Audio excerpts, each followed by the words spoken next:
Good morning, Radhe Radhe दोस्तों। स्वागत है आपका हमारे आज के ब्लॉग में। कैसे हैं आप सब? उम्मीद है अच्छे होंगे, स्वस्थ होंगे, प्रसन्न होंगे।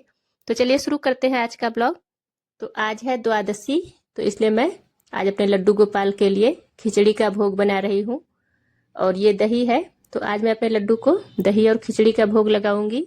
और मैं हमेशा द्वादशी को खिचड़ी ही बनाती हूँ अपने लड्डू गोपाल के लिए। तो आज मैं रसोई में खिचड़ी बना रही थी, तो मुझे एक सुंदर सी कथा याद आ गई।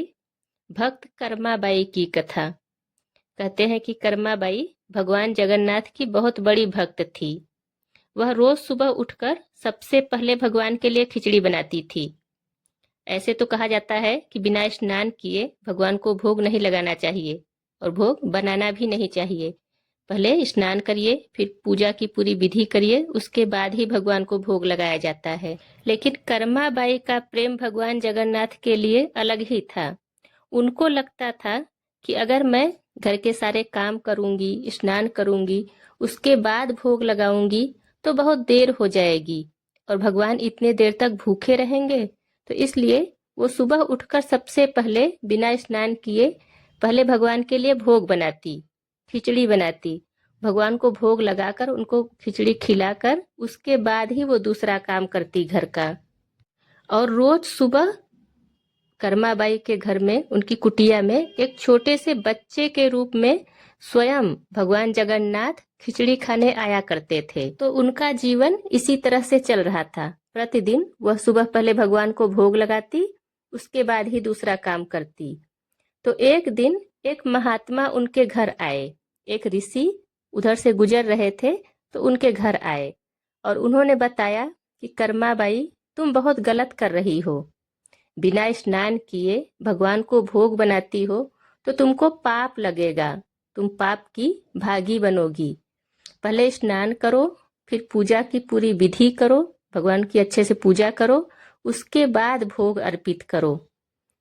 तो कर्माबाई को बड़ा खराब लगा, बड़ी दुखी हुई कि मैं तो इतने दिन इतनी बड़ी गलती कर रही थी। उन्होंने महात्मा जी को प्रणाम किया और कहा कि ठीक है, आज से मैं ऐसा ही करूंगी।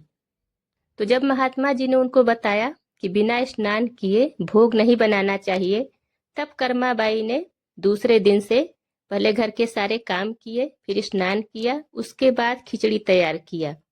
तो वो जो भगवान आते थे छोटे से बच्चे के रूप में, वो उस दिन भी आए और उन्होंने बैठकर इंतजार किया, क्योंकि खिचड़ी तो बना नहीं था। तो इस तरह से वो रोज आते और थोड़ा टाइम इंतजार करते, उसके बाद खिचड़ी खाकर जाते।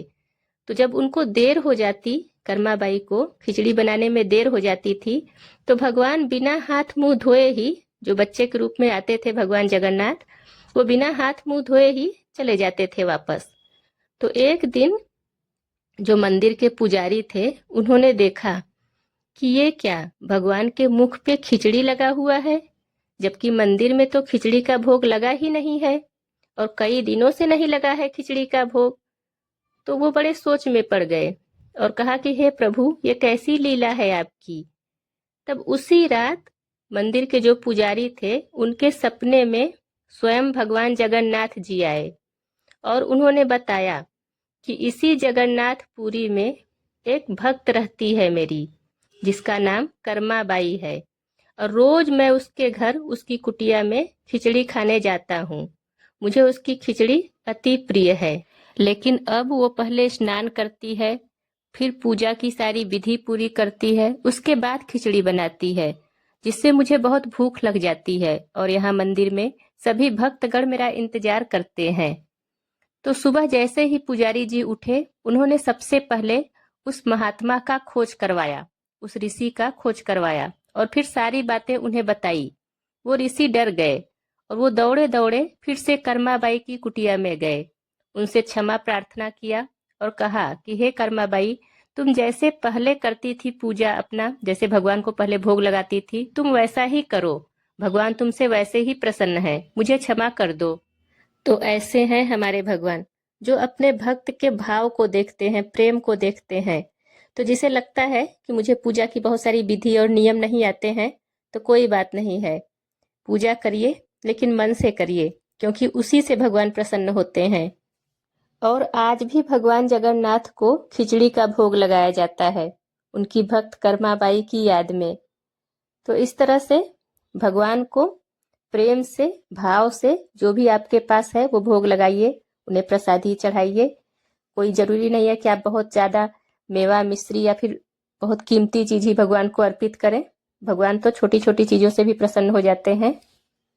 तो आज के ब्लॉग में बस इतना ही। अगर आपको वीडियो पसंद आए तो वीडियो को लाइक कीजिए और चैनल पे पहली बार आए हैं तो चैनल को सब्सक्राइब करना ना भूलें। मिलते हैं फिर अगले ब्लॉग में। राधे राधे।